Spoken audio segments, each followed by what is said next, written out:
All right, so today we're going deep into how folks in Jamaica deal with some pretty intense heat and those power outages they get every now and then. Yeah, power outages. Tough anywhere, but especially in a tropical climate. Exactly. And for this deep dive, we're going to be looking at this super interesting article, Island Resilience, Lice in Jamaica's Heat and Power Outages. It's not just about survival tactics, it's like a whole cultural thing. No, yeah, totally. It's about resilience, adaptation. It's about working with what you got. So, let's start with the obvious. Jamaica's hot, right?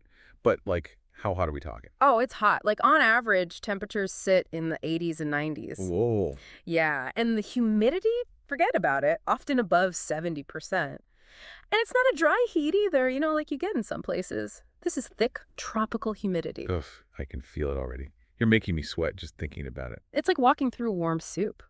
That's a great way to put it. So how do people dress for that kind of heat? Well, you won't see a lot of heavy clothing, obviously. Yeah, makes sense. Comfort is key. Loose-fitting clothes, natural fabrics, cotton, linen, even some lightweight hemp. I've been seeing hemp more and more lately. Seems like a good choice for hot weather. It breathes, and it doesn't cling.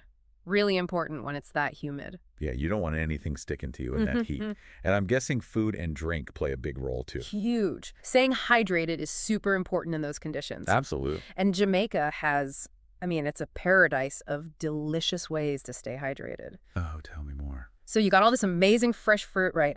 Mangoes, pineapples, watermelon, all bursting with flavor and electrolytes. Sounds delicious. And of course, there's coconut water. Ah, yes. Nature sports drink. I love that stuff. The real deal. And then you got things that might surprise you. Okay, I'm intrigued. Hit me with it. Spicy food. Wait, really? Spicy food? Yeah, like jerk chicken with those Scotch bonnet peppers, Yeah. So how does spicy food help? Well, it kind of tricks your body. That's that capsaicin in the peppers, the stuff that makes them hot, that actually triggers your sweat glands. And when you sweat, you get that evaporative cooling. Wow. So it's like your body's natural AC kicking in. Exactly. Clever, right? Pretty ingenious. So we've got the clothing, the food. What about the physical spaces? Like, how do Jamaican homes handle all that heat?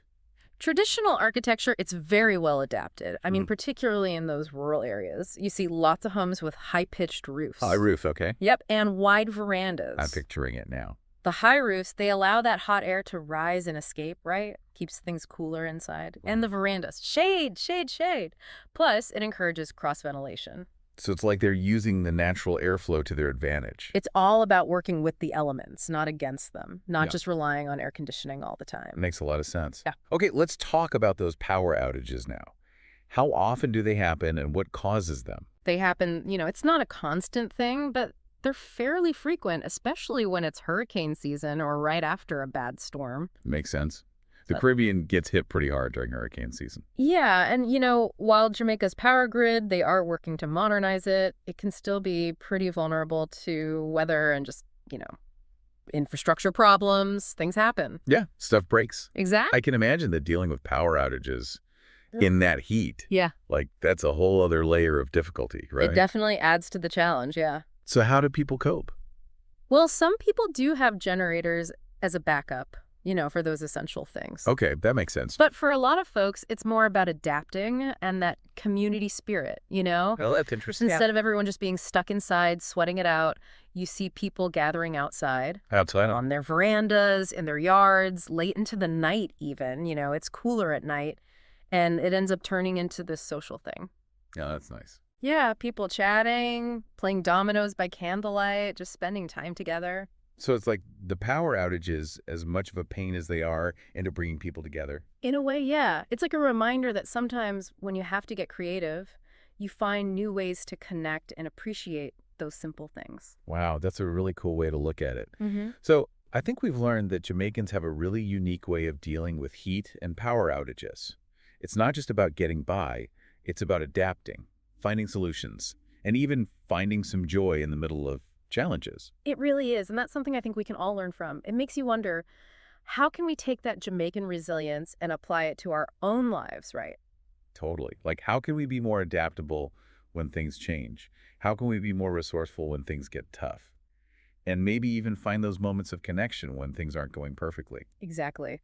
Sometimes the best solutions come from those limitations. That's something to think about. And you know what? This whole conversation has got me thinking, I might try making some jerk chicken tonight. Sit out on the porch, enjoy the evening air, get a little taste of that Jamaican spirit. I love it. Sounds like a great plan. Thanks for diving deep with me today. It was a blast. My pleasure. Always happy to talk about resilience and resourcefulness wherever we find it.